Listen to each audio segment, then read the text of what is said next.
So guys आज की Monday Night raw जो हो रही थी मेम्फिस टेनेसी फेडेक्स फोरम से वो अब फाइनली एंड हो चुकी है। यह गो होम एडिशन होने वाला था बिफोर पे बैक। तो चलिए लेट्स फाइंड आउट कि आज हमें यहाँ क्या क्या देखने को मिलने वाला है। तो आप देख रहे हैं रेसलमैनिक्स एंड सब्सक्राइब करना तो बनता है। तो गाइज हर बार की तरह डब्ल्यूडब्ल्यूई ने इस बार भी ना भर भर के बैक स्टेज सेगमेंट डाल रखे थे। तो मैंने ना इस चीज के लिए एक अलग से वीडियो सेशन निकाल दिया जो कि शाम को आने वाला है। तो चैनल को अभी से लाइक एंड सब्सक्राइब कर दो क्योंकि मैं नहीं चाहता कि आपसे कुछ भी मिस हो जाए, क्योंकि शाम को वो वीडियो बड़ी जल्दी आने वाली है। तो स्टार्ट करते हैं मेन शो से, जहाँ की शुरुआत होती है Sammy Zayn and Damon Priest के मैच से, जहाँ दोनों ही स्टार्स अपने अपने ग्रजेस को सॉल्व करने आए थे। काफी टाइम बाद रॉ की स्टार्टिंग बिना कन्वर्सेशन के हुई थी। सारी चीजें एकदम मस्त चल रही थी कि तभी वहाँ पर जेडी मैकडोनाल्ड आ जाते हैं एंड वो कहीं ना कहीं हेल्प करने लगते हैं डेमियन प्रीस्ट की। जैसे ही सैमी ज़ेन रिंग साइड पर आते हैं तो जेडी मैकडोनाल्ड उनका पैर खींच के उन्हें डिस्ट्रैक्ट कर देते हैं, जिसका पूरा का पूरा फायदा डेमियन प्रीस्ट को मिलता है एंड वो मैच को जीतने में कामयाब हो जाते हैं। मैच के बाद जेडी मैकडोनाल्ड हैंड रेस तो करते हैं डेमियन प्रीस्ट का, लेकिन डेमियन प्रीस्ट उनसे कहते हैं कि यार तू अपने काम से काम रख, ये मेरा बिजनेस है।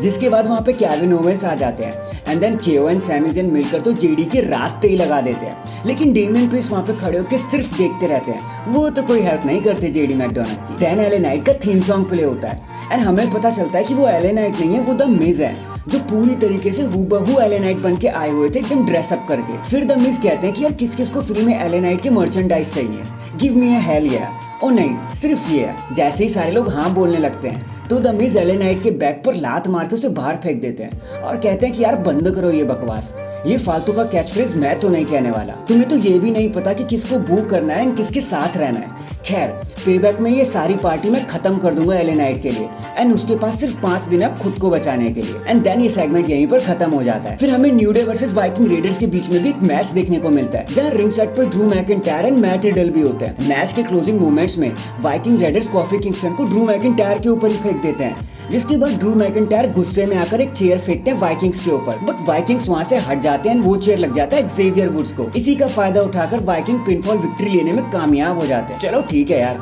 बेचारे काफी दिन बाद जो जीते, बट मैच के बाद ड्रू मैकिंटायर को सनक चढ़ जाती है एंड वो रिंग में आकर जैसे ही मारने लगते हैं वाइकिंग्स को, तो वाइकिंग्स वहां से दुम दबाकर भाग जाते हैं and Drew McIntyre Matt Riddle को आज कुछ भी नहीं मिलता। नेक्स्ट हमें गंथर दिखाए जाते हैं जो कमेंट्री टेबल पर चढ़ जाते हैं एंड कहते हैं कि यार 500 दिन हो गए, मुझे किसी ने भी नहीं हराया था, लेकिन पिछले हफ्ते एक चीज चेंज हुई जब चैट गेबल ने मुझे काउंट आउट से हरा दिया। बट स्क्रू हिम, ये विक्ट्री ना किसी मायने नहीं रखती, कोई लॉजिक नहीं रखती है विक्ट्री, क्योंकि मैं अब भी इंटरकॉन्टिनेंटल चैंपियन हूँ। जिसके बाद वहाँ पर चैट गेबल आ जाते हैं जो कहते हैं नॉर्मली तो मैं सबको सूश कह देता हूँ, बट तुम सही हो गंथर, 2 सालों से तुम्हें किसी ने भी नहीं हराया था, बट मैंने वो काम करके दिखाया। लेकिन अगले हफ्ते जब इंटरकॉन्टिनेंटल चैंपियन फिर से ऑन द लाइन होगी तो इस बार मैं 10 सेकंड नहीं लगाऊंगा, मैं सिर्फ 3 सेकंड लगाऊंगा तुम्हें रैप अप करने में एंड न्यू इंटरकॉन्टिनेंटल चैंपियन बन जाऊंगा। जिसके बाद हमें Chad Gable versus Ludwig Kaizer का मैच देखने को मिलता है। यहाँ ज्यादा कुछ बताने के लिए नहीं था, लेकिन जैसे ही चैट गेबल मैच को जीतने वाले होते हैं वहाँ पर इंपीरियम आ जाती है और उन पर अटैक कर देती है। डिस्क्वालिफिकेशन की वजह से चैट गेबल विनर तो बन जाते हैं, लेकिन इंपीरियम की कहर की कयामत तो उन्हें झेलनी पड़ती है। इस चीज का उन पे कोई जवाब नहीं होता।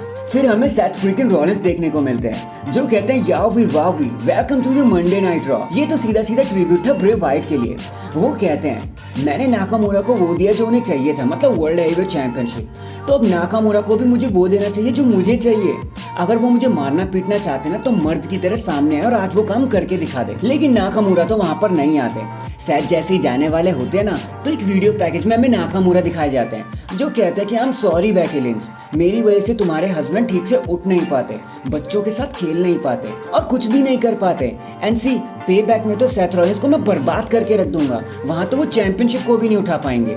जिस पर सेथ कहते हैं कि बस लेजेंडरी नाकामुरा को सिर्फ इतना ही कहना था, सिर्फ एक वीडियो पैकेज। सेथ रॉलिंस कहते हैं कि क्या हुआ उस नाकामुरा को जो मर्द की तरह सबके सामने आता था, क्या हुआ उस नाकामुरा को जिसने हजारों बार टोक्यो को हेडलाइन किया है। फिर वो कहते हैं कि ठीक है यू गॉट इट, बट मेरी बैक मेरे रास्ते में नहीं आएगी, क्योंकि मुझे जो चाहिए ना मैं वो करके रहूंगा और कोई भी चीज मुझे तुझे हराने से रोक नहीं सकती। लेकिन इसके तुरंत बाद वहाँ अचानक से नाकामुरा आ जाते हैं एंड वो फिर से अटैक कर देते हैं सेथ रॉलिंस के ऊपर और कहते हैं कि मैंने तुझे कहा था ना वॉच योर बैक। एंड फिर वो सेथ रॉलिंस को अनकॉन्शियस करके उन पे अपने हाथ साफ कर देते हैं एंड इस बार भी सेथ रॉलिंस उनको कुछ नहीं कह पाते। जिसके बाद हमें टमासो चैंपा देखने को मिलते हैं जिन पर ब्रॉन्सन रीड अटैक कर देते हैं एंड फिर जब ब्रॉन्सन रीड एंट्रेंस कर रहे होते हैं तो टमासो चैंपा उन पर अटैक कर देते हैं। जिसके बाद ये मैच स्टार्ट होता है फाइनली, जहाँ ज्यादा कुछ बताने के लिए हुआ नहीं, एंड क्योंकि टमासो चैंपा का सिक्का भी बहुत हाई चल रहा है और वो तो कस्में खा रहे हैं, तो विक्ट्री टमासो चैंपा को ही मिल जाती है। देन हमें रिया रिप्ली देखने को मिलती है जो कहती है कि रकेल रॉड्रिगेज मेरा साइज छोटा कर देंगी, ऐसा सोचती है वो। खैर उनकी कोई गलती नहीं है क्योंकि मेरा रिज्यूमे इतना ज्यादा स्ट्रॉन्ग है कि कोई भी मुझसे लड़ना चाहता है, एंड अगर मेरे रिज्यूमे की बात करनी शुरू कर दी ना तो यार ये रात छोटी पड़ जाएगी, दिन छोटा पड़ जाएगा। बट रकेल को लगता है ना कि वो मुझे हरा सकती है। उनकी ये सबसे बड़ी गलती है क्योंकि मामी पेबैक में एज अ चैंप आएंगी और एज अ चैंप भी वहां से चली जाएंगी, जिसके बाद रकेल रॉड्रिगेज फिर से अटैक कर देती है रिया रिप्ली के ऊपर, एंड आज भी रिया रिप्ली के पास इस अटैक का कोई भी जवाब नहीं होता। फिर ये सारी चीज गाइस हमें लीड करती है हमारे मेन इवेंट की तरफ, जहां ज़ोई स्टार्क फाइनली फेस करती है बेकी लिंच को एक फर्स्ट काउंट एनीवेयर मैच में। अब फॉर मी गाइस ये मैच काफी सो ही रहा, कुछ भी एपिक हमें देखने को नहीं मिला। फॉल्स काउंट मैच के नाम पे ये बस इधर उधर लड़ते ही जा रहे थे।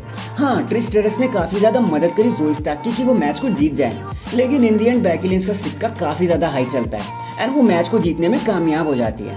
एंड डैम, इसी विक्ट्री के साथ हमारा मंडे नाइट रॉ एंड हो जाता है। वैसे आपको आज के शो के बारे में क्या कहना था कमेंट करके जरूर बताना, एंड चैनल पर नया है तो चैनल को जल्दी से लाइक एंड सब्सक्राइब कर दो। बाकी मैं मिलता हूँ आपसे किसी और अपडेट के साथ, तब तक के लिए अपना ख्याल रखें और खुश रहें।